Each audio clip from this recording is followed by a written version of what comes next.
Harbiy xavfsizlik va mudofaa universitetida kursantlarning jismoniy va jangovar tayyorgarligini mustahkamlash maqsadida milliy sport turi o'zbek jang san'ati bo'yicha mashg'ulotlar yo'lga qo'yilgan. Hamkasbimiz Javohir Ibadullayev mashg'ulotlarni bevosita kuzatib qaytdi. Hozir shu haqda.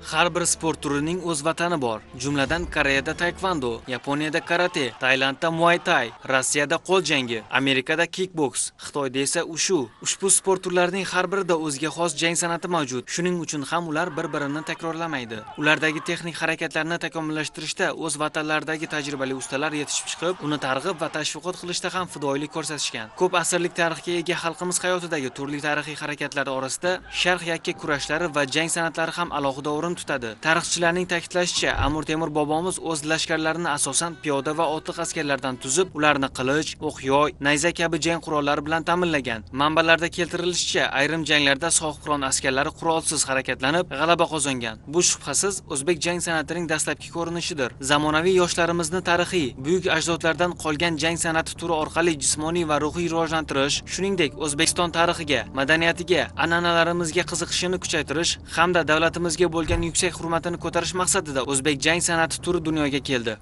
Dastlab o'zbek jang san'ati haqida qisqacha ma'lumot berib o'tsam, yurtimizda o'zbek jang san'ati 2009-yilda tashkil topgan bo'lib, mazkur sport turi o'z o'rnida 5 ta yo'nalishni o'z ichiga oladi.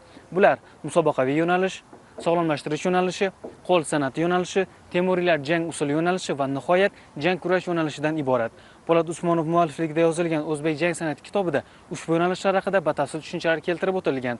Hozir esa O'zbekiston Respublikasi Harbiy xavfsizlik va mudofaa universitetining kursantlari ishtirokida kechayotgan amaliy mashg'ulotlarga navbatni beramiz.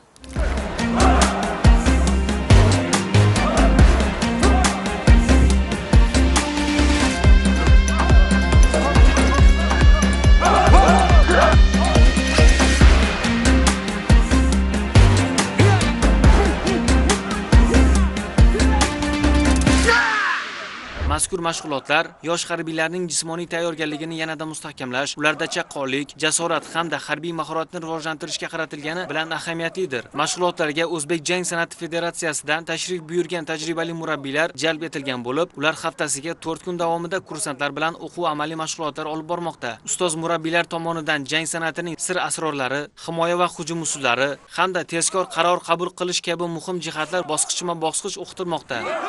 Hozirda biz Harbiy xavfsizlik va mudofaa universiteti umumqo'shin fakulteti 3-bosqich kursantlari navbatdagi o'zbek jang san'ati mashg'ulotlarida qatnashib kelmoqdamiz. O'zbek jang san'ati federatsiyasidan mutaxassis murabbiylar jalb qilingan bo'lib, o'zbek jang san'atining o'ziga xos jihatlari, usullari, sir asrorlarini muntazam o'zlashtirib kelmoqdamiz. O'zbek jang san'ati biz bo'lajak ofitserlar, balki barcha harbiy xizmatchilarga kelajakda harbiy faoliyatdagi uchrashi mumkin bo'lgan murakkab vaziyatlarda chiqib ketishiga o'z samarasini beradi.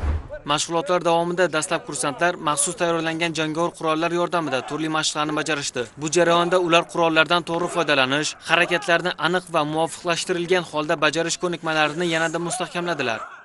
Shundan so'ng mashg'ulotlarning keyingi bosqichida kursantlar juftlikda ishlashga o'tib, jang san'atining murakkab usullarini amaliy tarzda sinab ko'rishdi. Juftlikda bajarilgan mashqlar davomida kursantlarning epchilligi, tezkorligi va o'zaro hamkorlikda harakat qilish qobiliyatlari yanada charxlandi. Har bir harakat, har bir usul murabbiylar tomonidan sinchkovlik bilan kuzatilib, zarur tavsiyalar berib borildi. Ta'kidlash joizki, o'zbek jang san'ati bilan muntazam shug'ullanib kelayotgan kursantlar turli musobaqalarda ham munosib natijalarni qo'lga kiritib, yuqori yutuqlarga erishmoqda. Bu esa ularning nafaqat jismoniy tayyorgarligi, balki ruhiy matonati va irodasi ham mustahkamligidan dalolat beradi. Har bitta harbiylarimiz, ayniqsa kursantlarimiz, harbiylarimiz shug'ullanganda bobolarimiz kim bo'lgan, qanday faxrlanib, o'sha mashqlarni qaytarganda faxrlanib va boshqa davlatlar ham bizning mashqlarimizni o'rganmoqda. Ular ham mana shu karate, taekwondoga ushiga o'xshab bizni milliy sportimiz faxrlanish kerak. Bizni o'zimizning milliy jang san'ati bor. Mana shu jang san'atimizning elementlarini mana hozir harbiylarimizga namoyish etyapti. Bular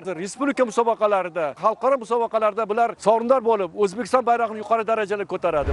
Bunday amaliy mashg'ulotlar yosh harbiylarning har tomonlama barkamol bo'lib yetishishida muhim ahamiyat kasb etadi. Zero jismoniy chiniqqan, ruhiy jihatdan bardam va harbiy mahorati yuksak bo'lgan kursantlar kelgusida vatan himoyasida ishonchli tayanch bo'lib xizmat qiladi.